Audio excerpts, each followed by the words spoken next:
Is Francesco Bagnaia making a triumphant return after an impressive performance in the Motegi MotoGP practice sessions?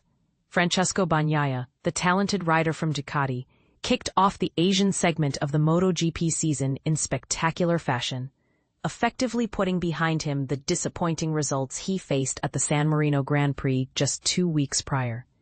In the opening free practice session at the Twin Ring Motegi on Friday, Bagnaia showcased his skills by clocking the fastest time, edging out 2024 champion Jorge Martin and his current teammate, the legendary Marc Marquez, by a narrow margin of approximately 1/10 of a second. Although he eventually slipped to 7th place during the hour-long practice, it's important to note that he was only 0.346 seconds off the fastest lap in what turned out to be a fiercely competitive session. Notably, he was just 0.2 of a second behind Marquez, who secured 3rd place, while Marco Bezzecchi claimed the top spot for Aprilia, and Pedro Acosta from KTM took 2nd. This performance is particularly remarkable considering that just a fortnight ago, Bagnaia was nearly 0.6 slower at the start of the San Marino GP weekend, and had finished outside the top 20 in Friday practice in Barcelona. This turnaround marks a significant improvement for the two-time champion.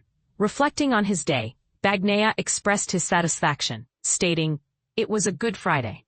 We cannot hide the performance of this morning. I was super happy with everything. I did struggle a bit with the hard front tire because it was dropping quite a lot, which made me a bit anxious. However, I felt more comfortable in the afternoon with the medium tire. We lost about 15 minutes at the beginning of the session due to some issues, but aside from that, I was riding smoothly and felt quite confident. I experimented with different techniques, especially with hard braking, pushing my limits a bit. The only mistake I made today was during the second lap of my time attack when I misjudged corner 7 and lost some time. But overall, it's nothing too serious, so I'm feeling quite confident and happy." Bagnaia's recent dip in performance had even led Ducati's general manager, Gigi D'Aligna, to acknowledge at Misano that the team was beginning to lose patience with their most successful rider. However, Bagnaia's strong start in the Japanese Grand Prix has restored a sense of optimism among his team. Ducati team principal Davide Tardozzi commented after the first practice session, "For sure, I really think so. He is back. Now we found the right path. He can be in the positions he deserves."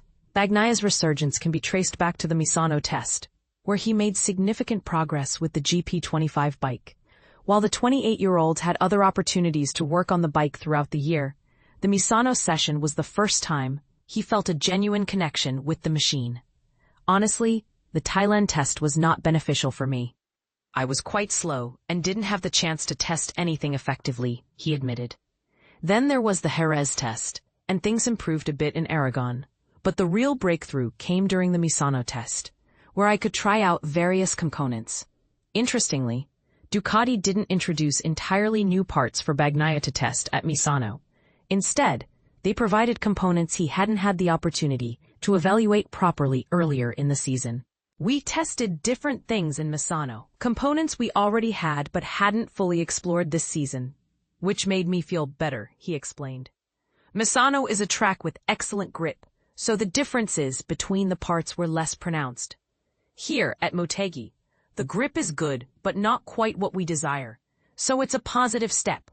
When asked if he was now using the same components as Marquez, Bagnaia simply replied, "Not everything." Ducati believes that the Misano test was pivotal in helping Bagnaia address his ongoing challenges with the bike. Tardozzi noted, "Testing the bike for an entire day, like we did in Misano, allowed us to find solutions and test them, something that's difficult to do during a race weekend.